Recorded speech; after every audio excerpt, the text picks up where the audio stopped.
So today I'm going to go a little off trail here. Good pun, fully intended. I'm going to be doing another interview today, but it's going to be a little different. I'm not focusing so much on Sedona's hiking trails as I am a specific person. So folks, without further ado... All right, folks, welcome very much. Yeah, let's try that again.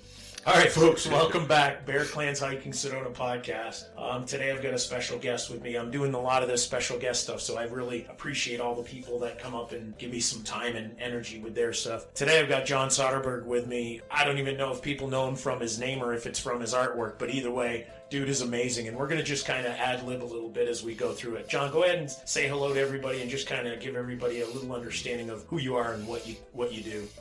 Thank you. Most honored to be here. John Soderberg, been in the Verde Valley for over 35 years. I've been a professional sculptor, figurative sculptor in bronze, and service worker for 40 years. I had a lot of questions I was going to be asking you, but ultimately, I'd rather hear about your humanitarian work. Anything that you've done in your past that's brought light and love and help to anybody. You're a well-traveled individual, whether it was by choice or by parents, bringing you from place to place. Let's go ahead and start at the very beginning. I think there was a university, right, that your folks created? Yeah, right. Right? Was that in Afghanistan? Yeah. Okay, let's start there. Give me just a quick overview of that, and then just kind of run from there. Got it. Dad and Mom were from Pasadena, basically. Dad was, I think, class president, Caltech, UCLA, civil engineer, total overachiever. Good man. He was in the Navy, took a boat all the way up to the source of the Yangtze River. Then he and my mom met at the UCLA campus, or Caltech, married. And my dad was commissioned by the King of Afghanistan to build the first engineering school in the country. Do you know how that actually happened? How would somebody just kind of go through life and then all of a sudden the King of Afghanistan go, hey, can you do something for me and build an institute? Right. Do you know how that came about? Sure. Afghanistan is one of the most brutalized countries in history. Mm-hmm. It used to be the world's center of education, learning, trade. Then they were invaded and brutalized by everybody. Genghis Khan, Attila the Hun, Tamerlane. He made mountains of skulls. Any village that opposed him. The British twice. Of course, the Russians later. Yeah. Killed over 1 million civilians. Yeah. But the king back then in the 40s was interested in bringing his country out of the Dark Ages. They were bringing in Western culture and ideas and thoughts. And so he wanted an engineering school. So he approached the American State Department, and the State Department recommended my dad because of, number one, being in China, some overseas experience. Yeah. Also his excellence in his field. Right. That was done. Dad, Mom took a boat to the Philippines, 1947. Took a train to Pakistan. Almost killed on a train by bandits, shooting, robbing, everything. And Dad had dysentery. He was bracing the door of their little cabin. Mom had her newborn baby, my oldest brother, David. But my dad was able to keep the bad guys out of the cabin. And more shooting. They split. Train goes on. All right. They make it to Peshawar or somewhere. Hook up with a guy in a Jeep to take him up into Afghanistan, Khyber Pass. So they're in the back of the Jeep. Just cross the border into Afghanistan. Desolate lunar landscape. Nobody around for hundreds of miles. Yeah. Brother David had a major movement in his diapers, so my mom changed him. I asked the driver, what do I do with these? And he says, throw them out the window. We can't stop. And she felt bad, but she had to, so she throws them out, looks back. 6 Khyber bandits pop up out of the rocks and go running toward what came out of the Jeep, because they made jewelry out of tin cans, everything. So anything that was thrown out of the window they thought was potential value. Right. Yeah. So the guy in the middle gets ambitious, takes a running jump, grabs it, shit all over his face. So he starts screaming and shooting at the Jeep, Right. With the Jazales, the rifles. Yeah. My mom's holding her newborn baby, Jeep's fishtailing, bullets whizzing. Wow. But they made it to Afghanistan, built Afghan Institute of Technology, staffed it, came up with a way to teach the average Afghan English. In a short time. So they had to, it wasn't that your father had to know their language. He was teaching them technology. Farsi, and then they had to learn English in the process. So he was a linguistics teacher, not only just technology. Right. There were no textbooks in Farsi, no engineering books. Right. So that's how they started. And then they gradually learned Farsi, Fantastic. Yeah, powerful country. I mean, best friends you could ever have in your life and the worst enemies, I'm sure. Afghan. So, I'm sure it's still, it's probably just going to keep continuing in this place. It's too small to be big. Yeah. So people think they can run over it, and that's a huge struggle going on there. Yeah. My brother Paul, second oldest brother, went back to Afghanistan in '72. Mm-hmm. He was a full colonel in the Afghan army, shortly before the Russian invasion, occupation. Right. Dealing with famine relief. The country had the worst famine in their history. 600,000 starved to death the winter of '72. Wow. And he personally saved 30,000 lives. And then later on, I was working with the daughter of the Afghan ambassador to Europe at the time of the invasion. I was protesting the invasion of Afghanistan by the Soviets, their use of anti-personnel mines disguised as toys. Right. Little butterflies, dolls, trucks, spread many, many thousands across the landscape with enough explosive to maim a child, but not to kill it. Intentionally. Yeah, maiming was more effective as a terror tool. Right. They killed 1 million civilians, caused 4 or 5 million refugees in a country that only had 14 million to start with. Right. So I protested that. I was working with the daughter of the Afghan ambassador to Europe at the time of the invasion. They had to fake a spinal injury with a full body cast to get her out, but she married a guy in Phoenix. I was sitting on their couch going through hundreds of 8x10s of maimed children from these bombs. So I sculpted steel butterflies, a little Afghan girl reaching for a little toy butterfly. Yeah. But spinning around like somebody's telling her not to do it, not to touch it. But that was unveiled with Bob Hope, Barbara Eden, a bunch of celebrities at the Night for the Afghan War Orphans in Phoenix at the Biltmore. Now this is well into your career, right? Yeah. So you had already... 80s. Yeah, you'd already established yourself as being a sculptor and... Right, done some pretty cool stuff. Yeah, I went through a lot of starving artist years, but my early stuff I couldn't give away. In fact, my first bronze was used as a doorstop in a foundry. It was so bad. And second bronze I got a little better and I actually sold to a guy that used it as a boat anchor in Lake Havasu. Not exactly the intention of your art, right. That's for sure. But I didn't quit.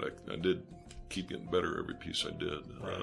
It's not about talent, it's about work and dedication and passion. Right. Your heart's in it, then there's going to be something beautiful created. Yeah. It's just a matter of whether somebody sees that. Yeah. Right? Right. Yeah, I've been teaching around the country for 35 years. Thousands of people. Most thought they had no talent. The whole talent concept is a lie. Everybody has infinite potential. And my job is to bring it out. And find the ways of bringing it out. Yeah, hundreds of my students have evolved into professional selling sculptors today. And, I've been following you doing your latest classes, and Simon and Juanita's daughter. Oh yeah, what's her name? Bronwyn. Right. Amazing. And the work she did with her sculpt of her mother holding her as the baby. Yeah. Phenomenal. Life size. Her first. And how old is she? Her first clay. She just turned 14. It's her first effort. First sculpture. And she's 14 years old, and this is incredible. The amount of work and perfect likeness. Absolutely. I remember seeing the picture that she used as the model for it. It's like, are you kidding me? Yeah, right. 14. Yeah. And it's just like you're saying, it's about drawing it out of the people. Yeah. Everybody has it. It's a matter of finding the right words or the right approach that gets them to kind of, so wait a minute, maybe I do have something. Oh yeah. That's pretty impressive stuff. Yeah, she's a brilliant student. Mm-hmm. It's not talent, she listens. Yeah. She learns. There's good teachers, bad teachers. I've studied the art of teaching very seriously for 35 years. Right. And trying to be the best I could. I've taught workshops, inner city kids, LA, 350 kids, and most or many had never heard of art. Yeah. And they were just astounded that they could create something beautiful with their own hands. Right. Some of them are seeing the only art they see is the stuff that's painted on the walls of buildings. Right. Exactly. And they're going, that's pretty. Yeah. Who knows? Yeah. If you were to review, well, you do this probably all the time. If you were to review your life and the accomplishments that you have done, what would you say are probably your top accomplishments? I'm not saying awards. Humanitarianism. Yeah, right. I mean, it's hard to equate or even kind of categorize stuff. So, do your best to see what you can share with everybody. Thanks, man. What are the things you're most proud of? The things that you've done that you can say, you know what, John? Great job, brother. Good job, man. You did a good thing. Good art, I think, is always about storytelling. Mm-hmm. Picasso's, one of his best paintings tells the story, Guernica, tells the story of a German shelling of a civilian village, horse screaming in agony, Rodin's Burgers of Clay tells the story of small-town villagers being let out, officials being let out to execution by the Germans. So art tells a story of pain, triumph, achievement, everything else. Moral lessons, best things, things I'm most proud about are, number one, my service work. I've helped save tens of thousands of lives and helped empower hundreds of thousands through anti-slavery, through working against apartheid in the 80s, working with the biggest outfit in the world, fighting slavery and trafficking. So we're not talking just holding up a sign and saying, don't do this, right? Right. Give a gentle example of some of the activity that you found yourself doing to be part of that. Okay. I was involved with Desmond Tutu, Demi Moore, a lot of other celebrities for the anti-slavery issues, and they chose me to sculpt the Freedom Award, which is an 18-inch, like an Oscar, female figure emerging from a cracked and burning world, reaching up with one hand, dropping slave chains with the other. Nice. And they would choose the 5 people in the entire world each year that had done the most against slavery. Nice. And it didn't matter where it was. No, all over the world, yeah. Because slavery is constant. Yeah. It has been as far as history has given us and is going to be as far as we're two-legged living. Yeah, there's more slaves today than ever before in history. It just seems ridiculous. Human beings are cheap, very cheap. But so I got to meet everybody. These slaves, had lunch with them, talk to them, interact with them. The presenters, Tutu and everybody. One thing that grips my heart is I met a lady named Sina Van, small Vietnamese woman, in an elevator in Long Beach where we were all staying at for the Freedom Awards events every year. She was Vietnamese, vacationing in Cambodia, kidnapped, sold to a brutal brothel with torture, 5-6 years, escaped, made it to a police station. They sold her back to the brothel another few years. She escaped again, made it out of the country, started a foundation. She's rescued thousands of women and girls, always under threat of death by the slavers. Right. So she got my bronze. Kind of like a Harriet Tubman kind of thing. Oh, yeah. Oh, yeah. Totally. Demi Moore and Ashton Kutcher presented the bronze to her. And I met her in an elevator, Somebody told her I had done the Freedom Award, and she just ran at me and hugged me. Man, get teary-eyed thinking about her. But and then the founder of that group sent me a picture of her sitting on the floor at LAX waiting for a flight to Cambodia to rescue more. Looking at her bronze sitting on the floor. Wow, nice. Just, whoa. I mean, I got a picture of her on my wall in the studio. Excellent. So when I can tell stories, convey messages that are powerful to me and important, I think, to our culture, like the one I did of Steve Biko for Amnesty International against apartheid, Steve Biko was a young law student, young medical student, nonviolent activist against apartheid, beaten to death in his jail cell. He was arrested for not having the proper paperwork to travel to another city. So Denzel Washington's first big role was playing Steve Biko in the movie Cry Freedom.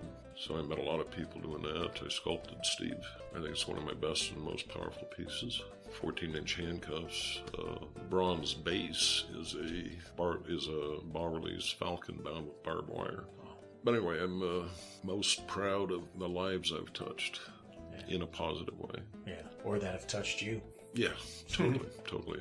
I met, I had tea with Garchen, the Dalai Lama's teacher. A friend of mine brought him to Arizona and made it possible for him to get the mountain east of Chino Valley to build the Garchen Institute. He was in charge of eastern Tibet when the Chinese communists invaded and brutalized the country, put him in prison with torture, hard labor, 20 years. Finally got out, So my friend invited me over to have tea and meet him because he'd lived with my friend for a year while they were building the institute. So I'm sitting with this guy.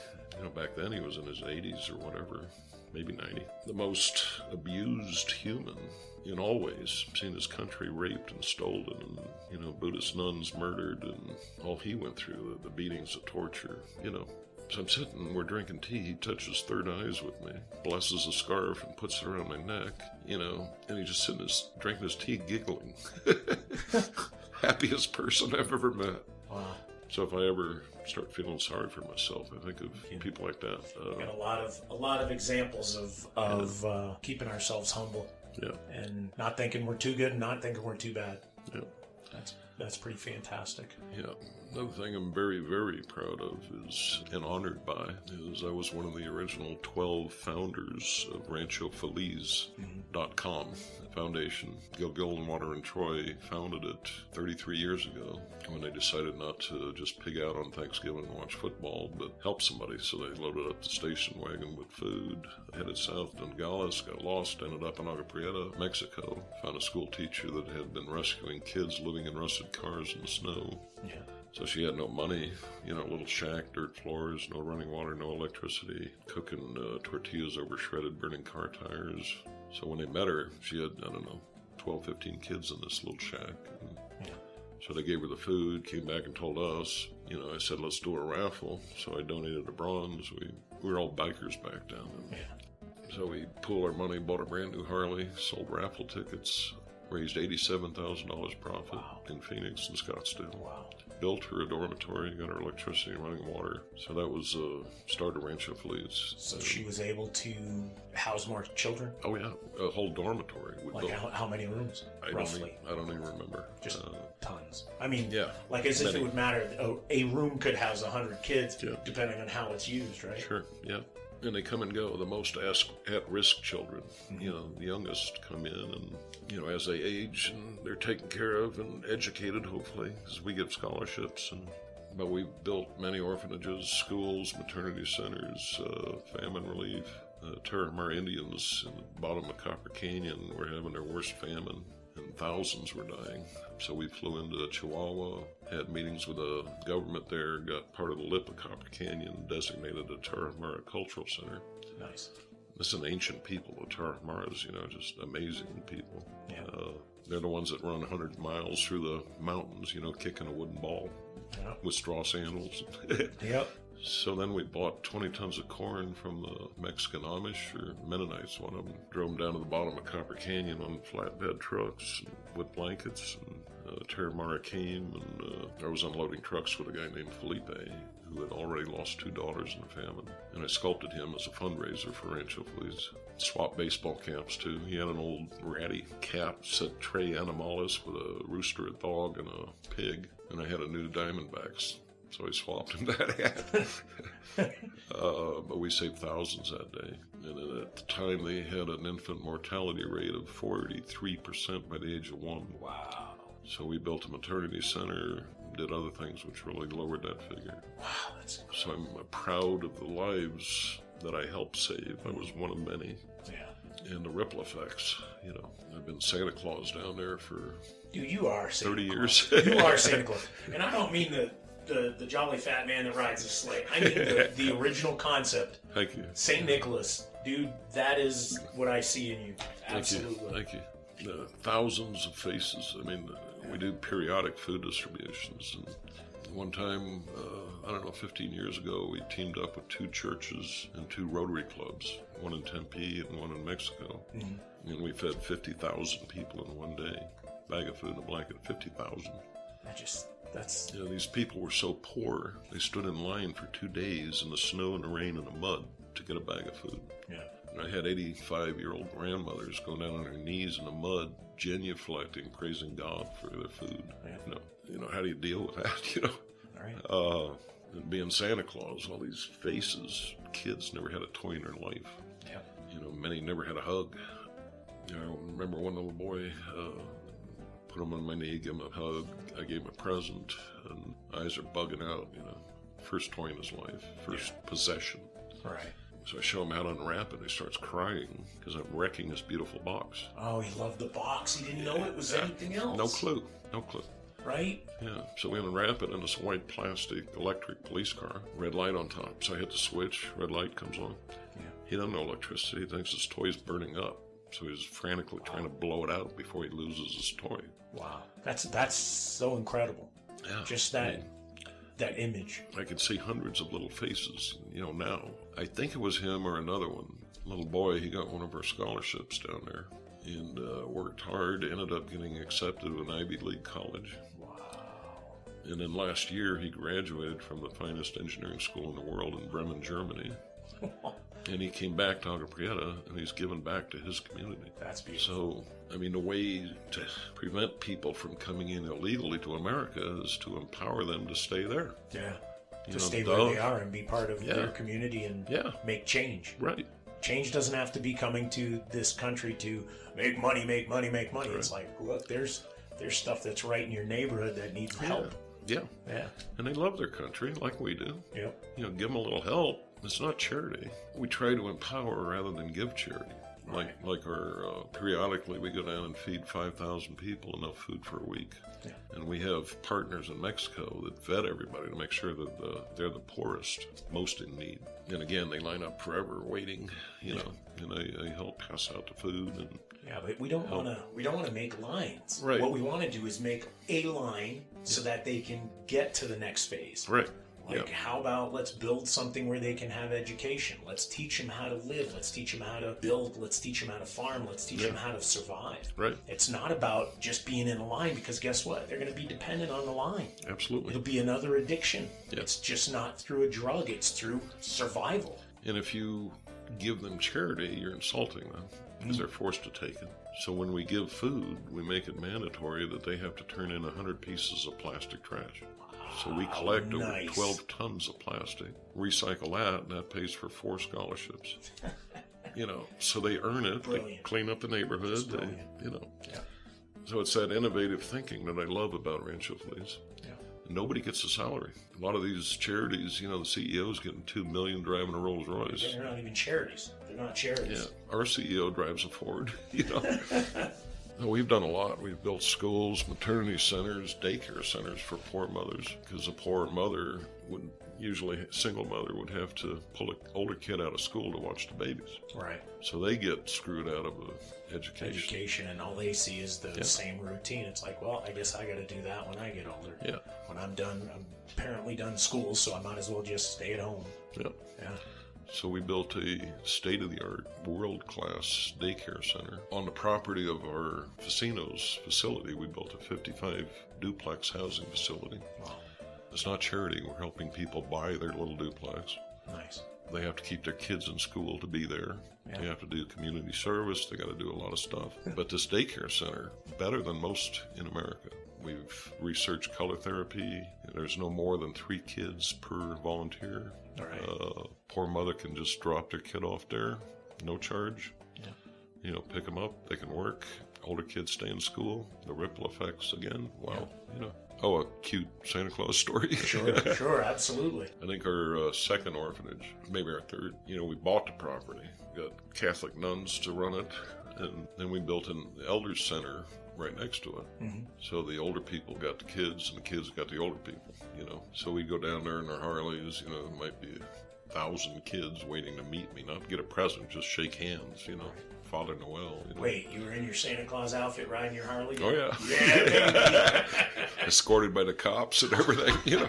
The mayor, you know, everybody.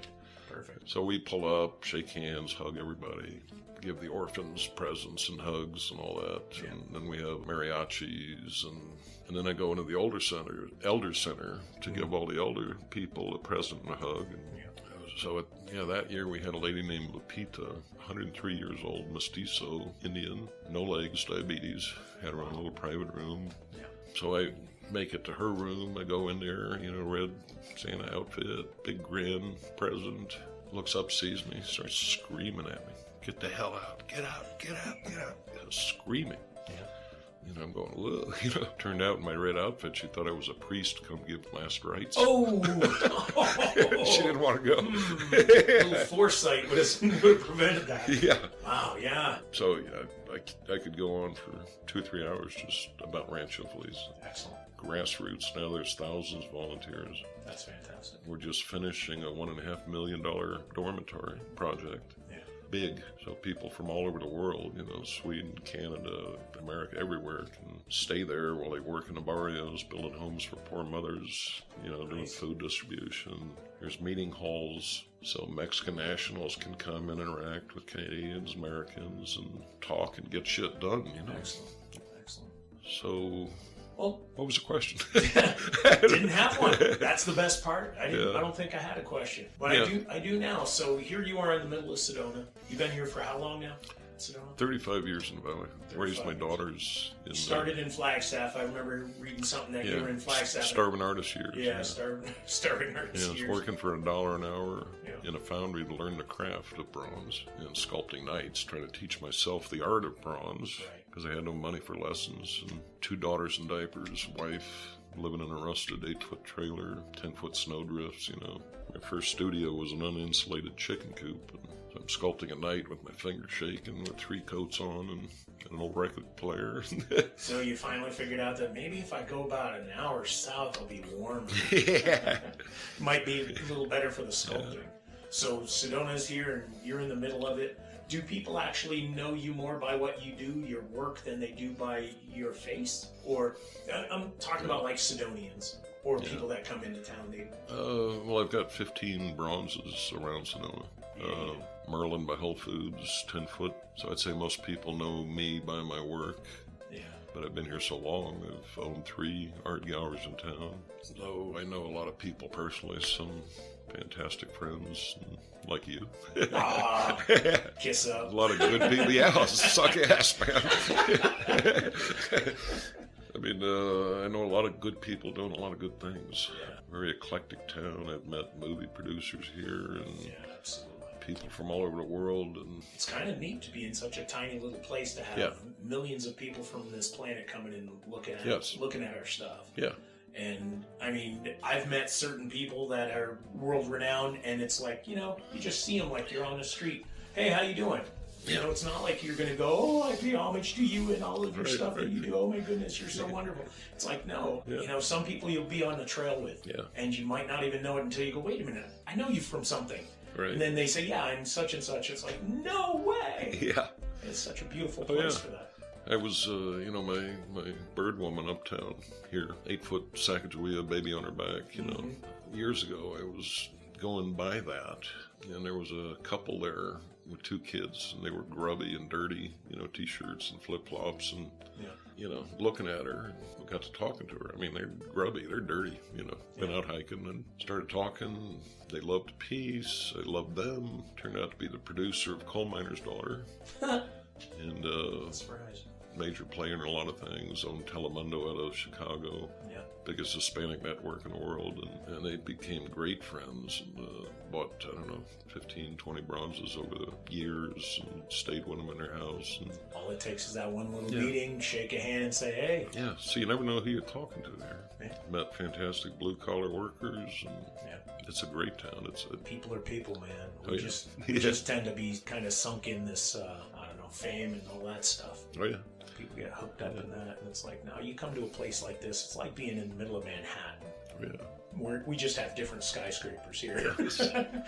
One of my favorite little hikes, get up in the morning before dawn and get a cappuccino or a tea and, hike up to the top airport vortex and watch the sunrise. And I met people from Japan and, Europe and all over the country.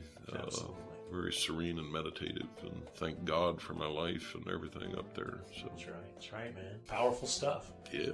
Well, beautiful. I think that's just going to conclude the interview right there, because I don't have a whole lot of questions. We just took this into a different level, and I might just add this to one of my other podcasts instead of just the Hiking Sedona one, because you're a special individual. I see the stuff. I'm following you on Facebook, and I see the stuff that you're involved with, and it's heartfelt. And like I said, you're not Santa Claus, dude. You're St. Nicholas. There's a big difference. For the people that really know the truth, that's a big difference. So special stuff. Can I say one thing? Absolutely. Put a plug in for my sculpture classes. Always. Always. Yeah, I teach Mondays and Thursdays from 11 to 4 ongoing group classes. Mm-hmm. And like I said, most people think they have no talent or whatever, and I show them they do. Right. So people are welcome. Yeah. Do you have a website? My own website is johnsoderberg.com. Yep. And don't you have like a video or something that is available? Like if they went and visited your shop? Oh, yeah. Where's your shop at? West Sedona, off of Shelby, little industrial center. Got a big warehouse, studio, classroom. So. Right. And everything you need to know about him is there, plus he's there. So you'll know a lot about him. Excellent. John, thank you so very much. I am absolutely grateful for your time and your desire to be spending time with me today. Thank you. I'm going to put this out to the masses and, Thank you. Hopefully some people, the ripple effect. Yeah. We'll see what can come from this. Thank you. My honor and pleasure. Absolutely. Thank you very much. All right. Thank you again for listening in today, everybody. Your time and energy is greatly appreciated. Please feel free to download these episodes, favorite them, share them, and even visit my YouTube channel, Yava-Coco Productions, for all of my podcasts with their playlists as well, and for some insanely cool videos of Sedona from my hikes or just from other connections that I've had. That all helps me continue to bring you more exciting podcasts about hiking Sedona. For those of you wanting to dig in a little deeper, maybe you're struggling with some inner issues or are in recovery from addictions or just looking for inspirational discussions about healing, check out my other podcasts on your favorite podcast players. Things like Path to Recovery or Cognitive Awareness with a Touch of God or Star Wars: The Bear Awakens. Yeah, I actually do a podcast about that. It's a little deeper than just a Star Wars podcast, folks. It gets into a little more connecting with the concept of what is the Force and what is it compared to the God consciousness. We're just here to help, and what we offer is almost always free. Thank you, God bless you, and hope to see you on the rocks.